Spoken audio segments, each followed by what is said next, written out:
Hello there, I'm here to playtest for FCHQ's Feature Friday. This is week 337. This week I'm only playtesting one game, and nobody joined the playtest. We've got the Nintendo Switch account in here, which is actually usual around here.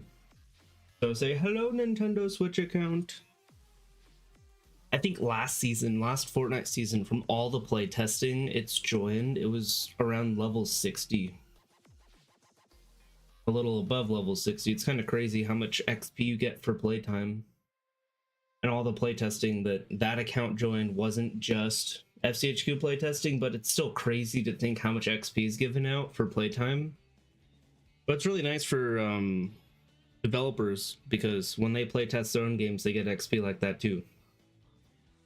I think I was level 400 last season, which is insane. I bet a good third of those were from playtesting. Yeah, let's get into it. Today we're playtesting. Pull it up. We got CTF Night Harvest by Bugquesters. It's the night falls over the cornfield, crickets sing, all seems peaceful, a thick fog rolls in, the perfect cover to raid the neighboring farm. Steal the enemy flag and bring it back to your base to score points. First to 30 claims in the next harvest. Oh, first to 30 claims the next harvest. Okay. Choose your class, build your strategy, may the best team win, capture the flag, coop, fun, quick play. Okay. Get in here.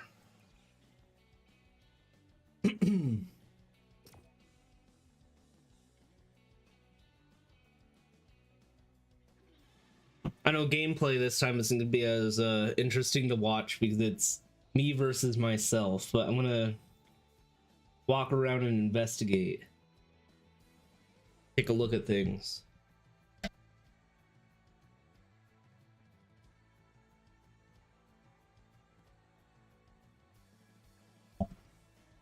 We just gotta wait for the Switch to finish preparing the island. I guess I'll wait for it to actually ready up. I'll cancel and keep an eye on it. Currently, it just says preparing and it's at a 0 timer.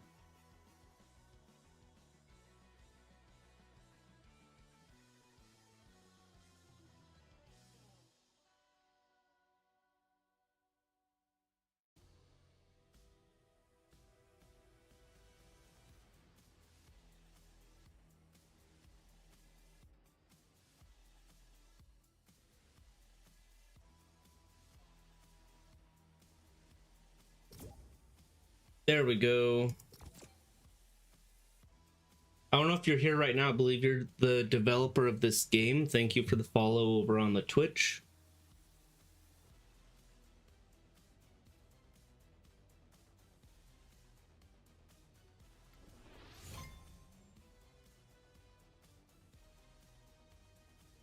Select your class, find the enemy flag, capture the flag, and reach 30 points before the 9-minute mark. I like that. If that's a 9-minute like limit to each round, I like that. I feel like that's not too quick and not too long.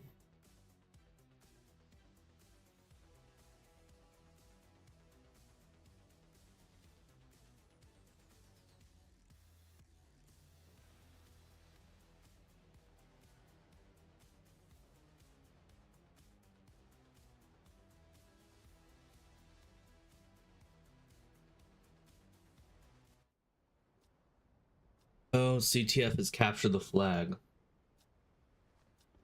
I don't know why that just like hit me now.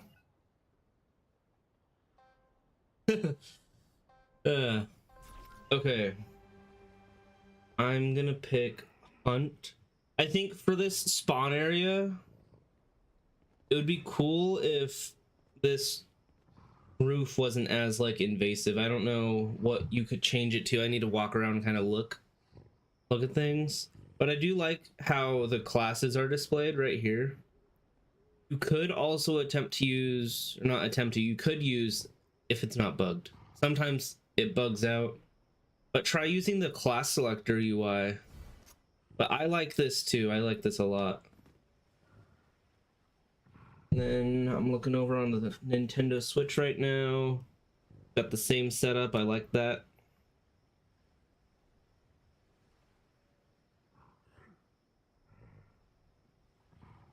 Okay.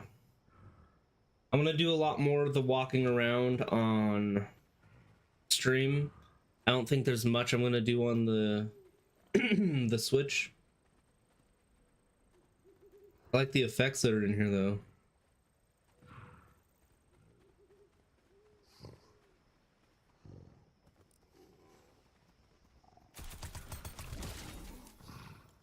I didn't pay attention to what this class was called. Can I go back and look? Oh, again. So hunt, tank, and support. I think it would be nice if these two classes contained a shotgun with their weapons. It would be very useful.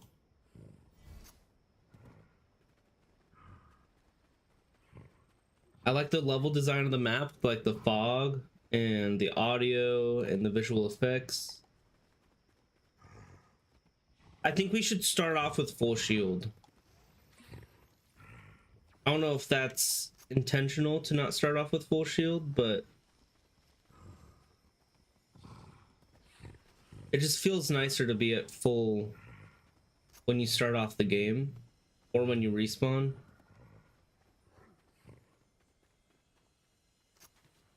You can also, I recommend disabling the harvest slot. It's in the island settings, I'm pretty sure. I think I just saw it yesterday actually. It's my game UI bugged out.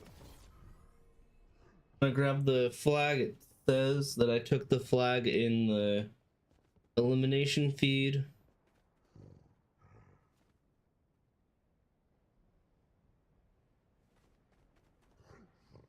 Wait.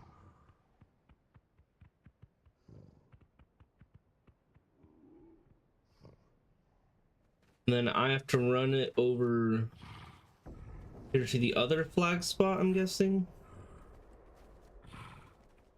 Unless there's multiple spawns. That'd be kind of cool.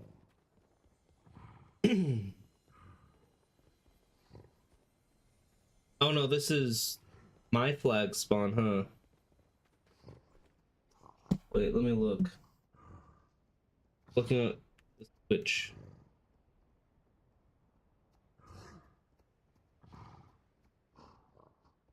I'm guessing since you're supposed to go up to 30, it's more meant to be like a rapid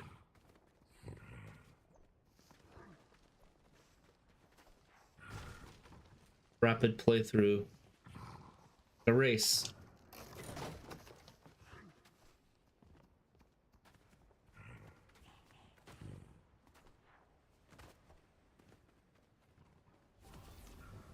I got it. I did get kind of confused on where I was supposed to take the flag. I think all the hay bales set up here is really good cover, but once you get the flag, it would be nice if maybe a beacon enabled, a beacon device. I think you can set it up to enable to be seeable like by a specific player, but go through and set that up. Just make sure to test it. Like make sure it goes away if they get eliminated and it goes away when they put the flag back. Can we drop the flags? If I can drop the flag, then I think it would make sense if it went away if you drop the flag too. I don't even know if that can specifically be detected.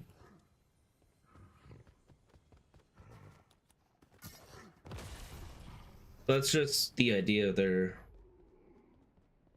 Just a idea.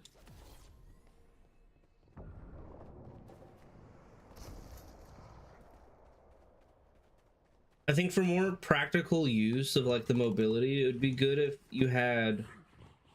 I was gonna check if you could drop this. Oh, you can't drop this. Well, that's good. That means if someone picks it up, you just need to mark the beacon to hide when they get eliminated.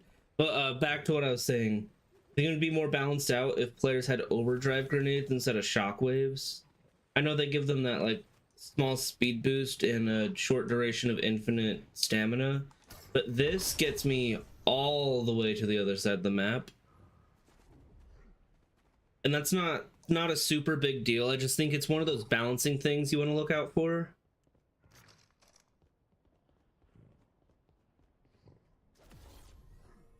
Hold on a second, I got to look at something real quick.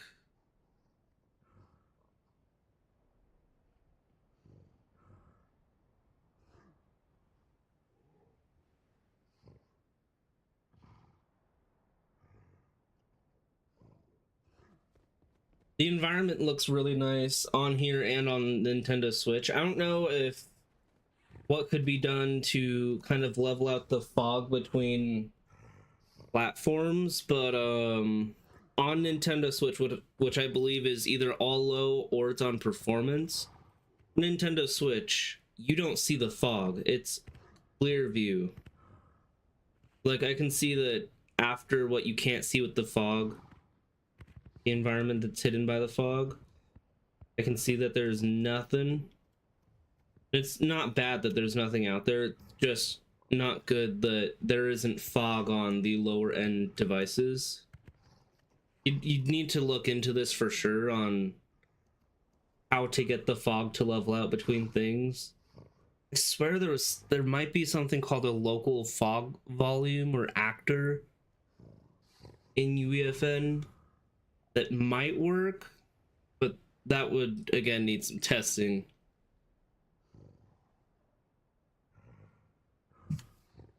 And go back to it for delivering the flags.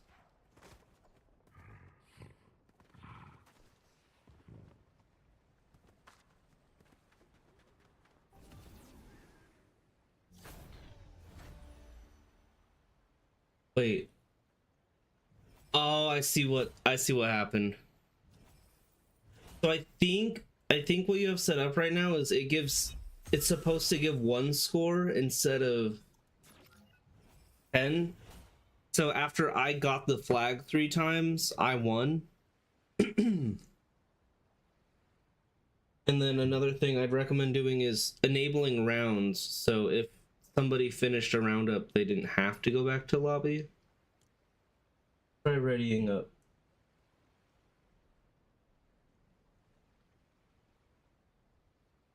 Oh, it's not letting me ready up. On the Nintendo Switch, it didn't let me. Yeah, having rounds enabled is really important. I think the only time, I don't even know when, like, having just a 1 game system works if it's a round type setup. Like this is what I'd call it a round type setup. But there's some games that don't actually end when they're finished up. But since this is a round type setup, definitely make sure to go out and enable rounds. I'd recommend doing 10 to 20. I mean, you could even just set it to 100. I don't think it's a big deal to a player if they can't play out all the rounds. It's just more of a convenience thing, so they don't have to ready up and reload in every time they finish out 1 round.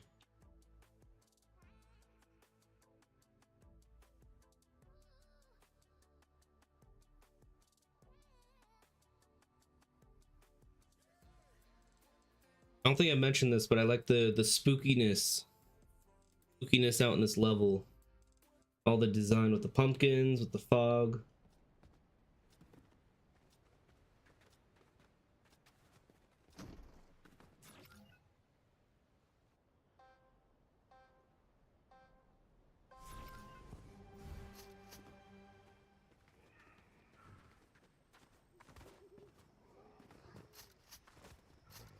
Oh, I have shield this time.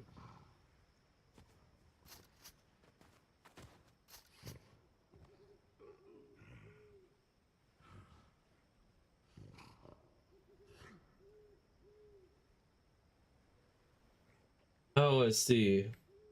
So tank starts with shield. The other classes don't. I recommend making them just start at full shield, no matter what.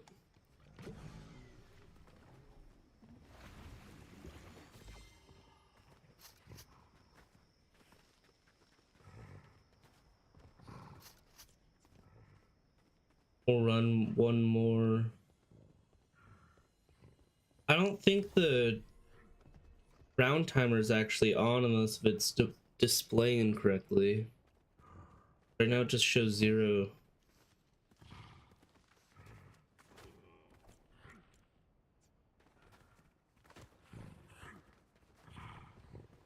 I'm not gonna. Oh, you can throw the flag. Oh, you can put it down.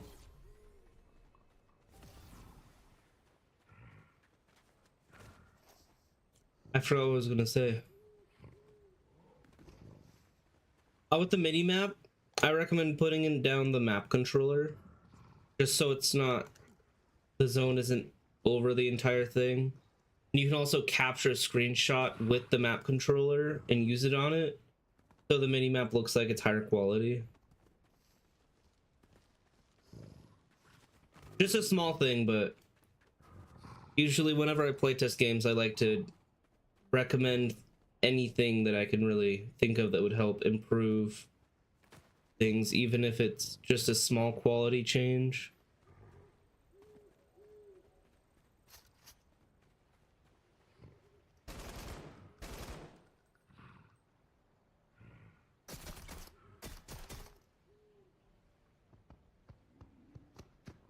It's good that there's base protection.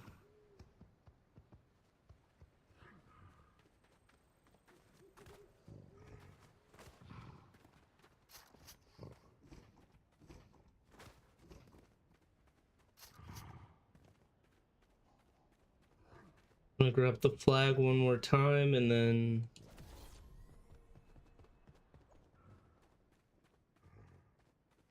see what's next.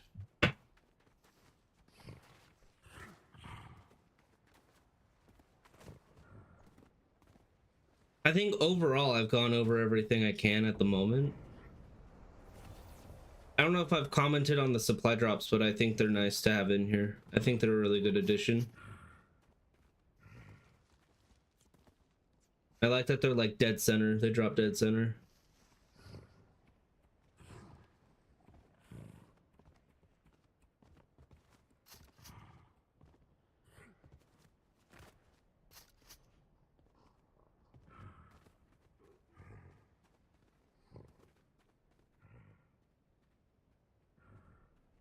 This is another small thing, but it'd be nice if you used a landscape material for the ground so you could paint out different paths with dirt.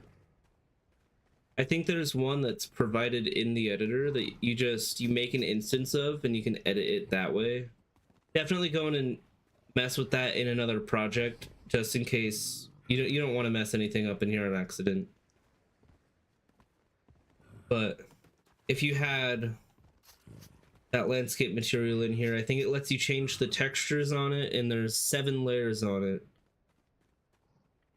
You could have grass, you could have dirt or gravel as like the path. You could paint it through like along this. It's just one of those really small things.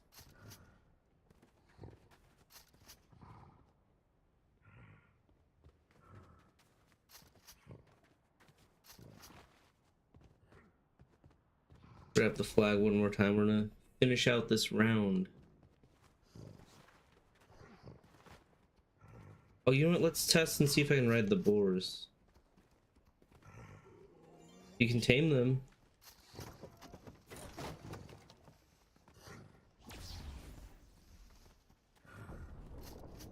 I can't ride the boar. I think it's good that you can tame them. I'm guessing that if you could ride them, they would be difficult to get through the corn, maybe?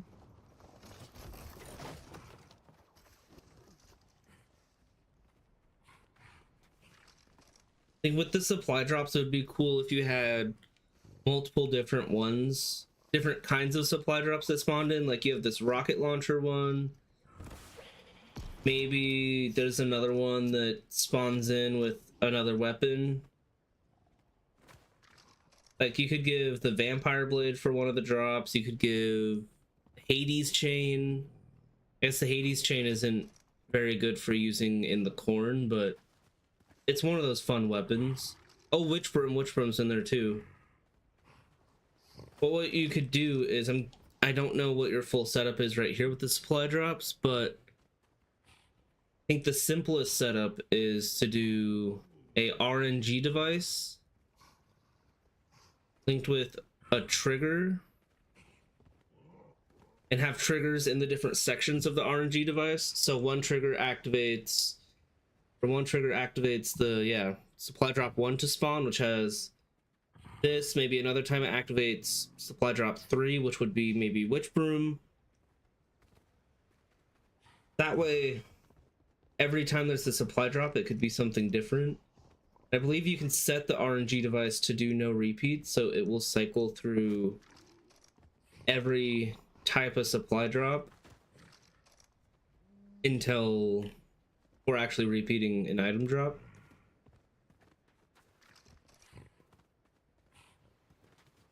I think that's... I need one more thing. Uh-oh.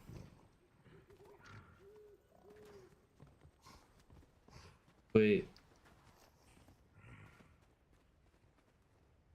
Actually don't know which side of the... I'm guessing this is my base I'm at. Hold on. Yeah. I want to see if you grab the flag if it switches out with an item, or if you're kind of stuck if your inventory is full.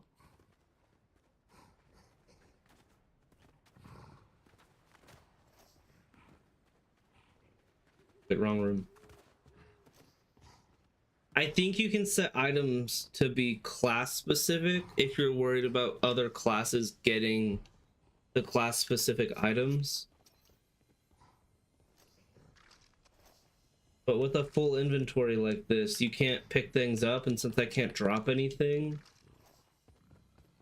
you just have to hope I have something that I can actually use,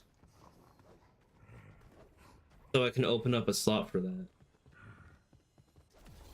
But with having item dropping actually enabled, make sure that there's a mutator zone that has an item lifetime set. I don't know if it would mess with flags. Hopefully there's tutorials out there that go over that. Oh, the timer is in here. I just heard that. Okay, so the UI is bugged. I think you need to go into your island settings and set the timer to show the round timer, because I think right now it's showing storm. Or maybe it's set to count up when the timer actually counts down. I don't know the specifics, but it's gonna take some tinkering. That's even the word.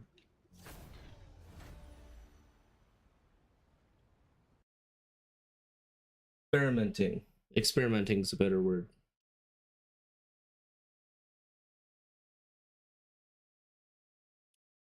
Overall, this is a really nice game. I think that you just need to make some improvements here and there. Like what I've said, I just went over a bunch of small things. I think on the bigger side of things that you should worry about is where this isn't going to be an order of importance, but this is like stuff that I think definitely be worked on. So with the classes, the classroom, I think the classroom could be a little brighter. I know it's meant to be dark, spooky night, but like that specific room where you pick classes, and also with how it's like in an attic, the roof is kind of invasive. If you could get that roof changed out, maybe make it another story, even if it's just on that half side of that building. It just feels a little claustrophobic in that class selecting area. Another big thing, the points are not set up correctly from what I read in the description. It gives 10 points per flag instead of just 1, so after a player grabs 3, they win. Either make it so flags give 1 point each, or make it so the goal is 300 instead of 30. You do either or. I don't think it's a big deal either. Whichever one you choose. It would be good if players spawned with full shield. Another one. The beacons to mark where you're supposed to take your flag to. I think that's another big one. Look into there's probably tutorials out there on this. I'm not sure. I'm really unfamiliar with capture the flag as a genre and like setting up games for capture the flag within UEFN. But if you can make it mark where you're supposed to take the flag and make sure it's specific to the person holding the flag, or something to where it's not active all the time. So it's only active when it's really needed to be active. And then the smaller things was just like some environmental stuff. I think on the bigger end of it, the fog, that not rendering on lower graphical settings is not good. Because people on lower graphics can just see everything. They can see like the background to the map that they're not supposed to see, so they see like the empty hills. There's something you can do about that. I just don't know what the specific is. Again, I recommend trying that local fog volume. I think you click place actors in UEFN or open up a menu for placing actors and it should be in there. I heard that shows up on the performance mode and like lower end graphic settings. That doesn't, there's got to be some other method out there, I think. If I missed anything going over this summary of things, it will be in the feedback, the written feedback that it was going to be posted to the Feature Friday feedback channel this Friday. That's it for my kind of summary of things. Definitely focus on those bigger ones, but it would be nice if you did also work on some of those things that I said were smaller, not as important to change / fix. Again, I really like the environment of this game and the whole theme. I think it just needs some of those gameplay tweaks. Then with some of those environment tweaks that I recommended too, I think don't get overwhelmed by what I said. I recommend like every single thing I can think of. You don't need to change every single thing, but just focus on the ones that I said you should definitely go in and change for sure. But yeah, that is it for this playtesting session.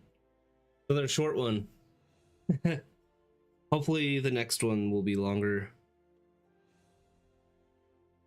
We'll see. When I say that, and then maybe next week we'll have like, I'll have to playtest 4 maps. Maybe I should watch what I say.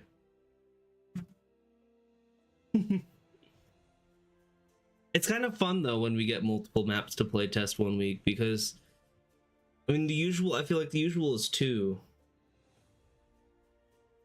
When you get a bunch like that, it is kind of fun as long as it's just for that week. Because then you get to go in and check out all these different games.